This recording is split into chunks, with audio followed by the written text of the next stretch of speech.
생명의 생가 이영훈 목사입니다. 자아 성취를 원하는 사람은 자기의 야망만을 쫓는 곳에서 불가능하다는 사실을 알아야 합니다. 진정한 자아 성취는 하나님 안에서 자신의 모습을 발견하고 자기의 야망을 버릴 때에만 시작이 되는 것이기 때문이죠. 그래서 하나님 앞에서, 하나님 안에서 자기를 부인할 때에 하나님의 존재를 밝히 알게 되는 것뿐만이 아니라 그분 안에서 내가 얼마나 아름다운 존재인가를 깨닫게 되기 까닭입니다. 만약에 이러한 놀라운 체험이 주어진다면 내 존재감이 나의 삶의 꿈과 목표가 나를 흥분케 할 것입니다. 내게 정말로 마음 깊은 곳에서 샘솟는 행복감을 누리게 될 것입니다. 스스로를 내려놓고 하나님 앞에 좀 더 가까이 나아가시는 여러분들이 되었으면 좋겠습니다.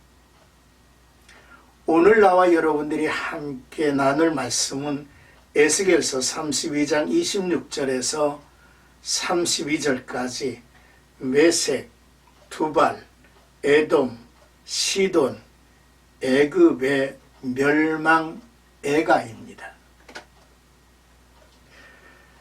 하나님께서는 교만하여 하나님을 대적하며 회개치 않는 죄인들을 지하세계로 보내죠. 아수르와 엘람에 이어서 죽음의 구덩이에서 애굽을 기다리고 있는 무리들을 오늘 본문에서는 소개하고 있습니다. 바로 메색, 두발, 에돔, 북방의 모든 방백들, 시돈, 이런 나라들과 이런 백성들이 지금 애굽의 멸망을 음부에서 기다리고 있다는 거죠. 먼저 26절에서 28절까지는 메색과 두발에 대한 이야기입니다. 아수르와 엘람에 이어서 죽음의 구덩이에서 애굽을 기다리고 있던 세 번째 무리는 메색과 두발이라는 나라들이었습니다. 메색은 소아시아의 길리기아 북동쪽에 있는 산악 부족으로 호전적인 성격을 지닌 자들입니다. 두발은 언제나 메색과 함께 언급되는 족속으로 소아시아의 갑바도기아 지역에 거주하고 있었습니다. 이곳은 현재 터키의 북쪽 외곽지대를 말하고 있죠. 하나님의 심판 아래 이 세상의 강함은 그 어떤 것도 맞설 수 없습니다. 하나님께서 심판하실 때에 메색과 두발과 모든 무리들이 세상을 두렵게 했던 병기를 가지고 음부에 내려가게 될 것입니다. 또한 사람들을 베었던 자신의 칼을 베개 삼고 부끄러움을 당하게 될 것이라고 했습니다. 무덤은 강한 자와 약한 자를 구별하지 않습니다. 무덤은 모든 권력과 야망이 헛되다라고 하는 것을 보여주고 있는 것이죠. 29절에서 30절까지는 에돔과 시돈에 대한 이야기죠.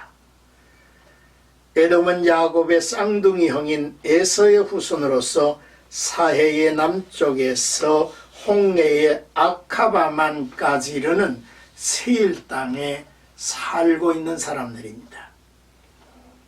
이들은 아수르나 엘람처럼 강대국은 아니었지만은 전통적으로 하나님의 백성인 이스라엘을 괴롭혀온 나라로서 에스겔서 25장을 보면 열국에 대한 하나님의 심판을 선언할 때에 에돔도 포함되고 있음을 볼 수 있죠. 또한 시돈은 고대 페니키아 지역의 상업도시로 두로와 함께 지중해 연안의 가장 큰 항구 도시였죠.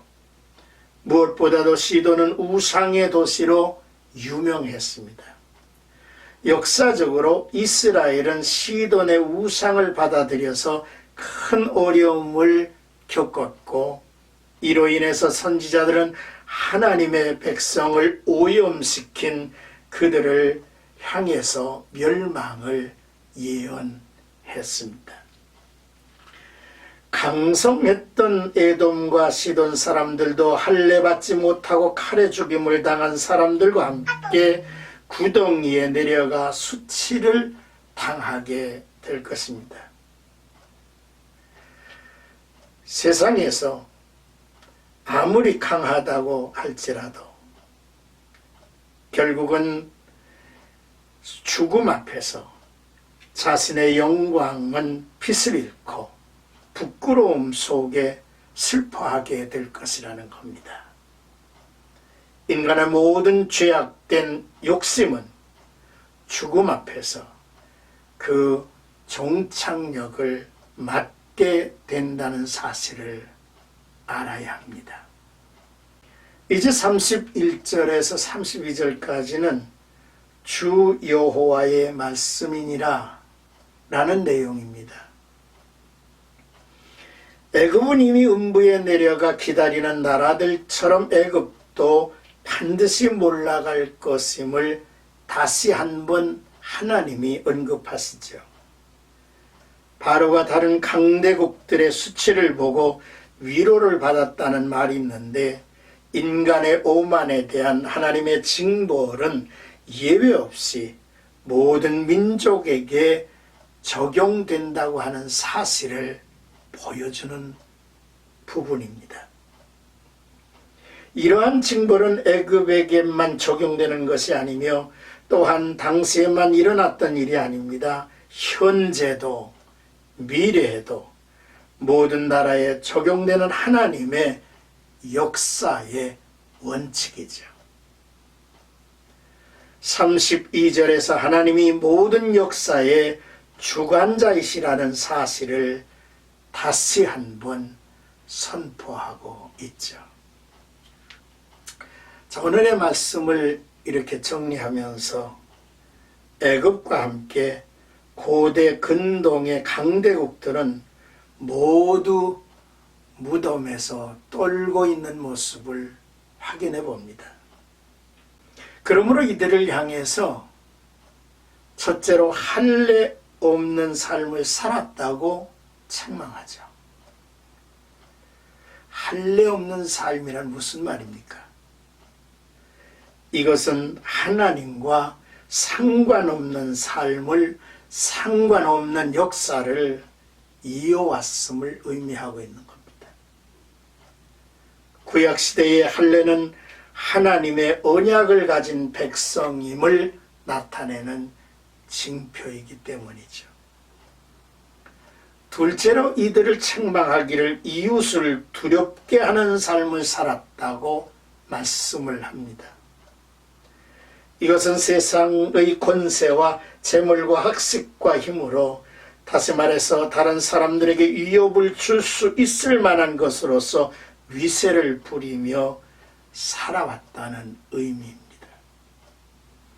그런 세상의 온갖 것을 누리고 즐기는 이기적인 삶을 살았고, 주변에 있는 많은 이들을 향해서 무시하고 짓밟고 살아온 거죠.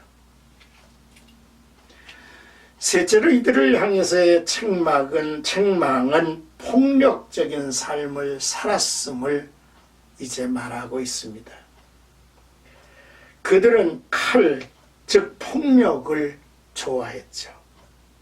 그런 폭력 행사를 함으로 인해서 남의 생명에 피해를 가하고 죽이기도 하고 마침내는 스스로도 그 폭력에 멸망하고 말았음을 우리에게 교훈해주고 있습니다. 이처럼 세상의 모든 나라와 세상의 모든 백성들, 하나님과의 관계가 없이 살던 모든 이들은 다 죽음 아래서 저 음부에 던져질 것이라는 사실입니다. 그러나 성도의 죽음은 막힌 길이 아닙니다. 영화로운 부활로 인도하는 다른 문이지요. 예수 그리스도가 부활하셔서 잠자는 자들의 첫 열매가 되셨기 때문입니다. 베드로전서 5장 10절에 보면 모든 은혜의 하나님 곧 그리스도 안에서 너희를 부르사 자기의 영원한 영광에 들어가게 하신 이가 잠깐 고난을 당한 너희를 친히 온전하게 하시며 굳건하게 하시며 강하게 하시며 터를 견고하게 하시리라 했습니다. 하나님의 은총이 오늘 하루도 나와 여러분들에게 충만한 하루가 되기를 간절히 축복합니다.